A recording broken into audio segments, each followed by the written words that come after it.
ngasi ai karigumba khara lebak miyam da sindokchage mamangda manipur gi huzik chathariba irang si haurakpada aina news clip ki interview amada Arambai Tengol amadi Maitai Pulsi hogi thabak tawgi mawong si RSS ka manai aduga moina militancy infused away anuba makhalgi organization sing si lakpasina haiba conflict si yam hena violent ro heli hedana aina haigi madugi statement do ai withdraw tawjage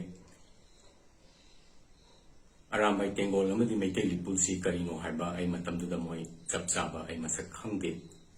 aduga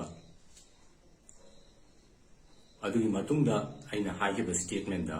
asoiba masu yaugi madudi Imphal Valley da church sama bhauba stand tawdre haidana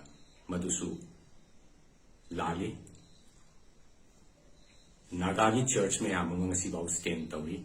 madu aina Manipur da laitaba amadi mapandagi pau tadana madugi potu aina haibada khaitan aswengam yaugre haiba potse ai ngasi Manipur ki public ta amadi